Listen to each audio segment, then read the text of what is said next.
salut dans ce format à cœur ouvert. Aujourd'hui, je vais venir discuter en one shot avec toi, c'est-à-dire je ne fais pas de montage. Pendant que je mets mon huile réjuvénique sur mes cheveux, et j'ai envie de te parler de ce que la maternité m'a fait prendre conscience et que clairement je n'aurais pas imaginé avant de le vivre. On parle beaucoup de plein de choses autour de la maternité et j'avais envie de te partager mon expérience en tant que maman, en tant que femme, en tant qu'entrepreneuse. J'ai plein de choses à dire. Je ne sais pas si je vais pouvoir parler de tout, mais je vais essayer de te parler de tout ça pendant que j'applique mon huile, mon soin du cuir chevelu. Déjà, ce que j'ai envie de te dire sur cette fameuse maternité, c'est que moi ça a commencé durant la grossesse où j'ai eu une énorme prise de conscience. Alors, une conscience qui a été assez douce parce qu'il n'y avait pas les réveils multiples, la fatigue, etc. englobée en fait par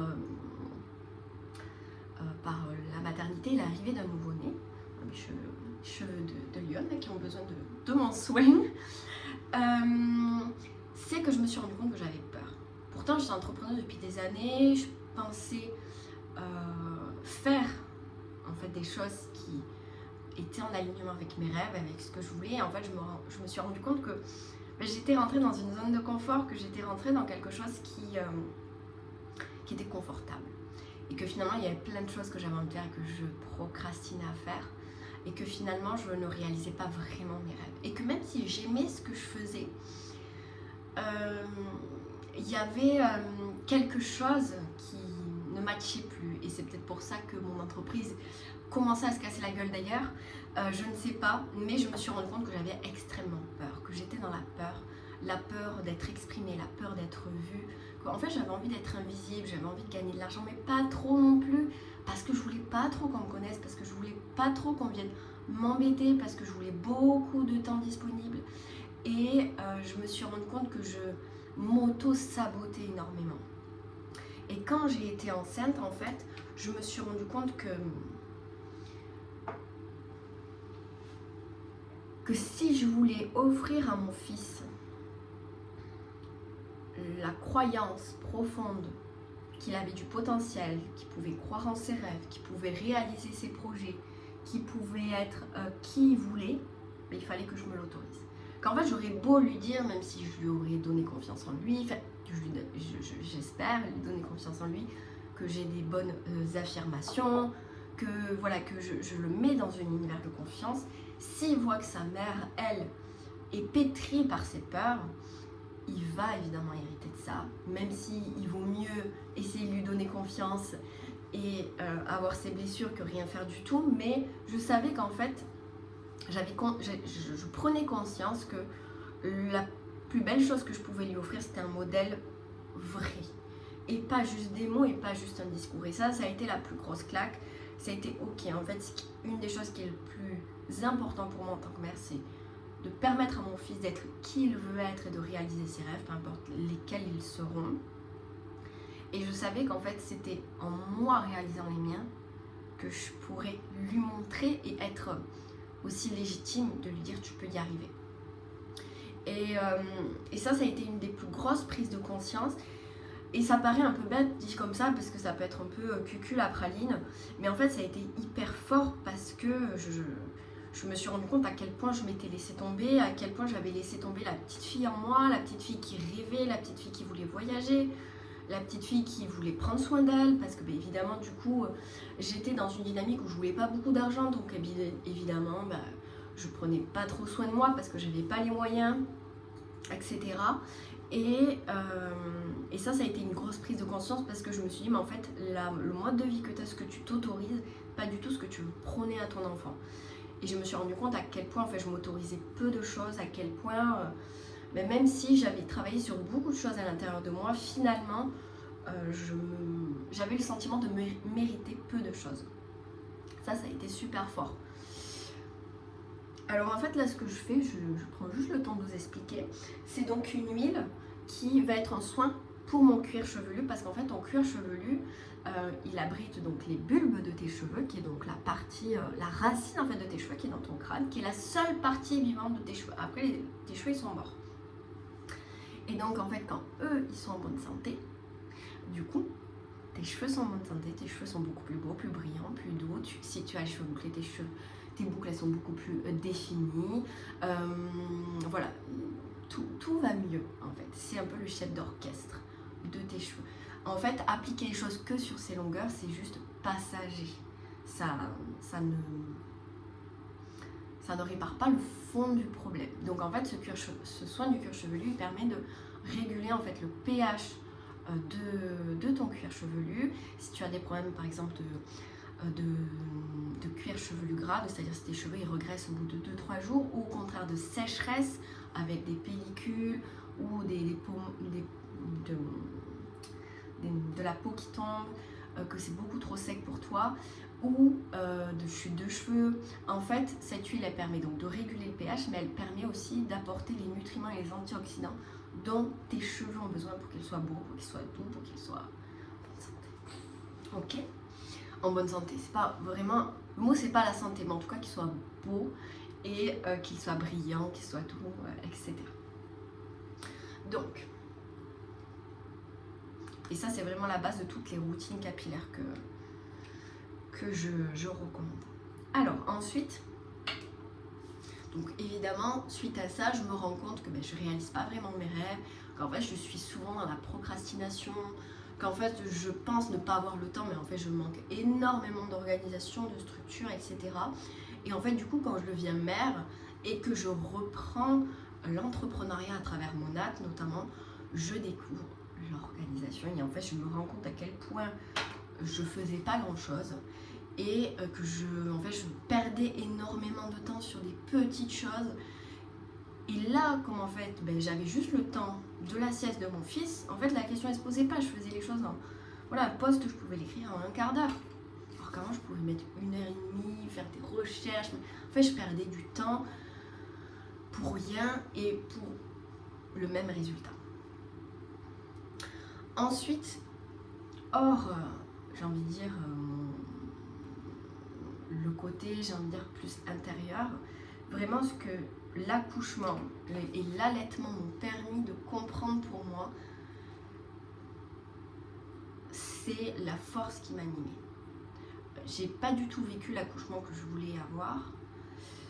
J'ai eu l'accouchement, pas de mes peurs non plus, mais bon, presque. Je voulais accoucher de façon physiologique. Donc j'avais eu accès à une salle nature à l'hôpital de ma ville. J'avais une grossesse qui s'était bien passée, donc je pouvais y avoir accès. Et en fait, quand mes contractions se sont déclenchées, en fait, le col s'ouvrait pas. Donc j'ai passé 2 jours à la maison avec un col qui s'ouvrait pas, mais avec des contractions, donc sans pouvoir manger parce que je vomissais tout ce que je prenais. Enfin bref, du coup la fatigue, évidemment la douleur, parce que 2 jours de contraction, quoi. Surtout, alors la première demi-journée ça allait, mais après ça a été la cata. Et donc au bout de 2 jours, je rentre à l'hôpital, je suis à peine à 3. Au bout de quelques heures, je suis à 4. Et là, bon, clairement, j'ai dit mettez-moi la péridurale, s'il vous plaît, alors que c'était vraiment quelque chose que je souhaitais pas faire, mais en fait, dans ma tête, ça a été 2 questions. C'était soit tu persistes, soit en fait, tu sais que tu vas, déjà, peut-être, on va du coup t'obliger à l'avoir, ou tu vas subir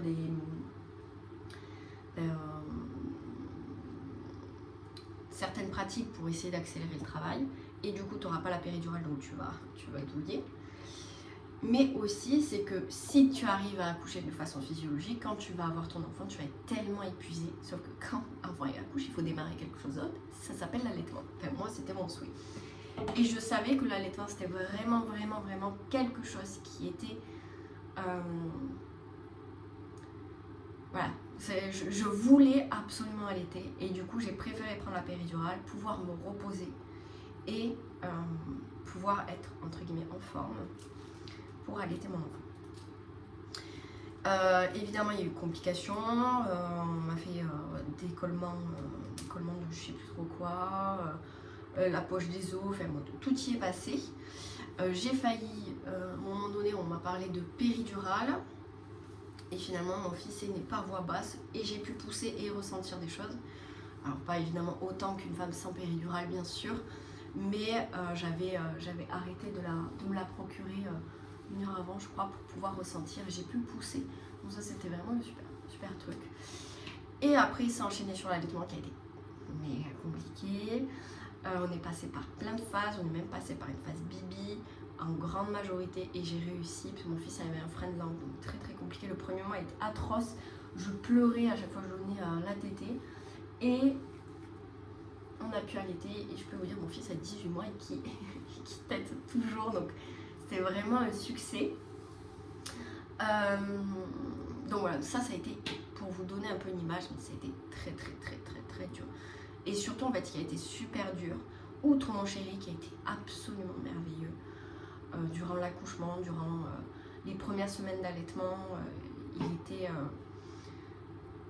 j'ai rien à dire, mais c'est vrai qu'autour de moi, les gens ne comprenaient pas forcément mes choix.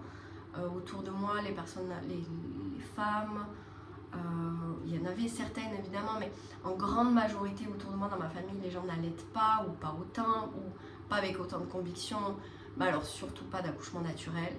Et du coup, c'est vrai que ça a été un peu difficile pour moi sur ce plan-là. Surtout l'après, où j'étais extrêmement fatiguée, et où à part me dire prends le biberon, lâche l'allaitement, il n'y a personne, pas grand monde qui est venu m'aider clairement, à part mon chéri, mais j'ai pas eu trop d'aide. Un petit peu, je vais pas dire j'en ai pas eu du tout, mais voilà, sauf que clairement j'étais pas en capacité d'aller quémander, et voilà. Donc ça a été un moment ultra compliqué, et en fait de le vivre quand après tout est rentré entre guillemets dans l'ordre, que je suis un peu sortie de la fatigue de l'accouchement, que l'allaitement a été ok, que j'ai un peu soufflé. Et il y a quelque chose qui a changé aussi, c'est que mon fils du coup il est plus ou moins intolérant au lactose, et donc on ne le savait pas. Donc le premier mois il a énormément eu de coliques, donc un sommeil absolument catastrophique, il pleurait énormément, etc. Donc ça a été très compliqué évidemment, et donc après qu'on a eu tous ces éléments en main, ça s'est un peu apaisé. Moi j'ai tout basculé en portage, parce que je me suis dit c'est bon, voilà. J'arrivais pas à m'écouter au tout début sur le fait de porter mon fils, d'être près de lui, de le faire dormir sur moi. J'ai un peu les carcans, pourtant c'était quelque chose que je voulais faire, mais j'étais comme bloquée un petit peu par le regard extérieur. Et à partir du moment où j'ai lâché tout ça, là ça a été l'apaisement. Et là en fait je me suis rendu compte de waouh, en fait t'as fait ça, t'as accouché, t'as allaité, t'as tenu ton allaitement. Alors on a le droit de le lâcher, hein, c'est pas grave, mais tu as réussi à t'écouter malgré que c'était difficile, tu as réussi à savoir pourquoi ton enfant il pleurait autant. Vraiment, là je me suis dit waouh, mais en fait tu as toujours eu peur de ne pas être assez fort, de ne pas arriver à gérer les choses, de ne pas arriver à mener à bien un projet, certains projets qui me faisaient rêver, parce que tu te disais toujours oui, mais bon, intérieurement il y avait comme de l'auto-sabotage du fait de ne pas me sentir capable. Et je me suis dit mais en fait, tu as vécu ça, c'est ok en fait. Parce que du coup ça m'a ouvert l'idée que du coup même si j'ai échoué, j'étais capable. J'étais capable de vivre l'échec. Et pourquoi je faisais pas les choses avant, c'est parce que j'avais tellement peur de l'échec, je préférais pas faire, moi je m'y confrontais pas. Et je pouvais pas me dire comment je gère cet échec. Et aujourd'hui c'est vrai que ça m'a apporté une grande force, où je me dis je fais un projet, si au cas où il marche pas, je sais que je peux gérer. Je sais que je peux me relever, parce que j'ai vécu quelque chose qui m'a semblé très dur pour moi. Je dis pas qu'il n'y a pas d'autres choses qui peuvent être très dures dans la vie. Attention, il y a pire, hein, je parle de mon expérience de maternité, et ça m'a permis de me dire en fait waouh, tu peux gérer, et du coup tu peux y aller.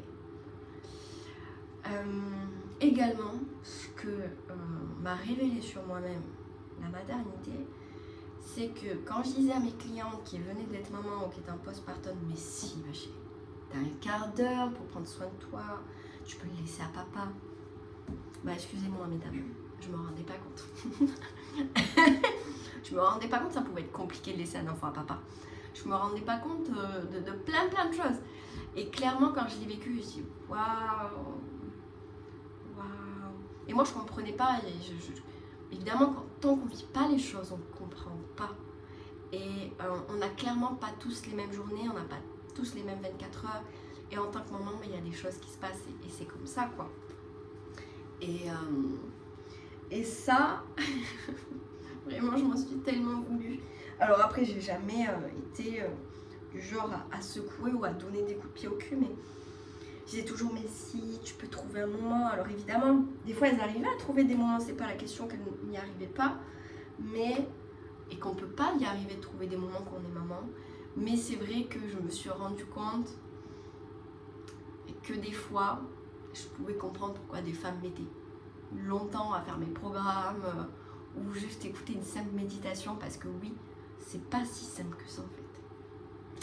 Donc là j'explique, j'en ai mis aussi sur les longueurs, parce qu'en fait c'est une huile qui a une structure moléculaire particulière qui va venir vraiment pénétrer en profondeur du cheveu.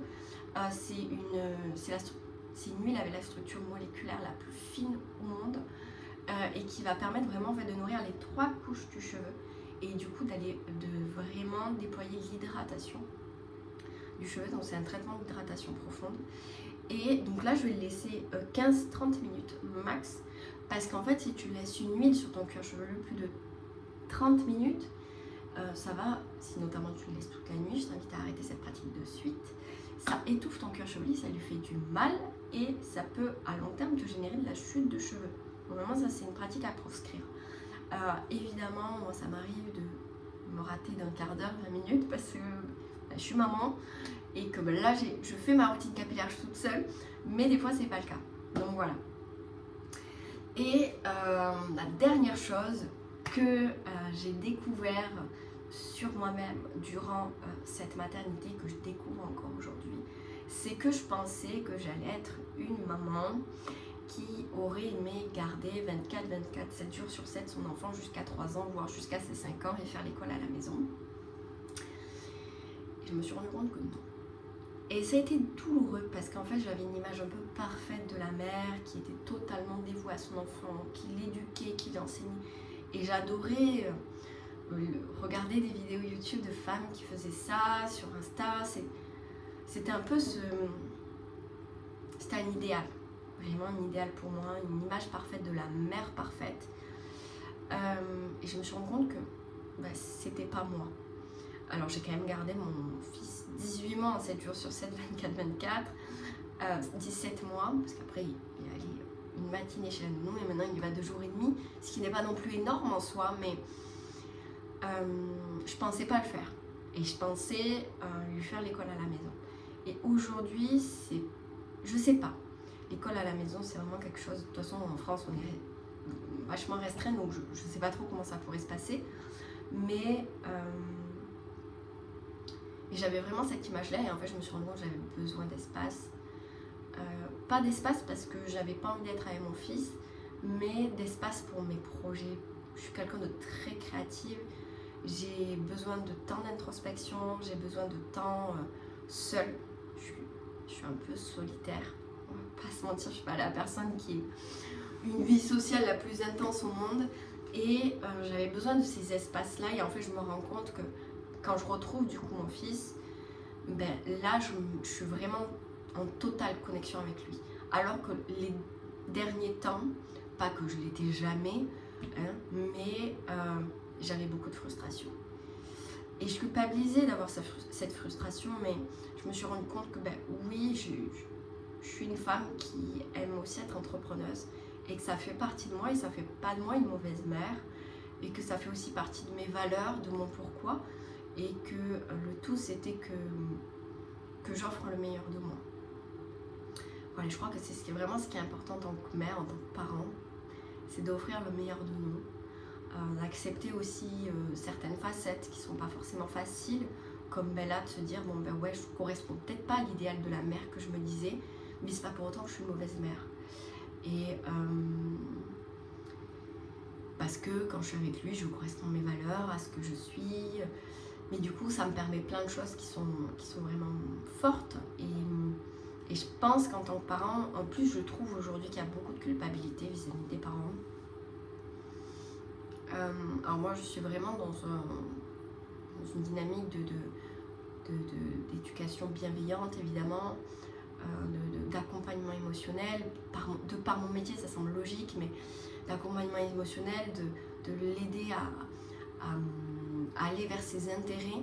J'essaye de vraiment, quand je propose quelque chose, que ça corresponde à ses intérêts du moment. Voilà, j'essaye pas de l'amener vers quelque chose qui j'aimerais qu'il fasse, même si on peut aussi garder cette part d'enseignement, mais c'est vraiment de prendre en compte tout son être, le côté holistique.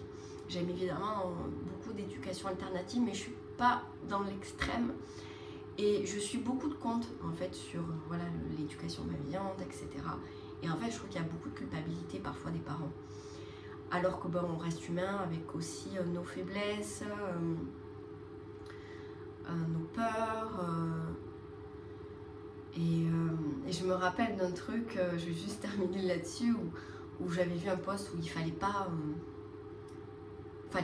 être surpris ou courir quand un enfant était sur une situation qui nous faisait un peu peur, et parce que ça pouvait lui amener des propres peurs, etc.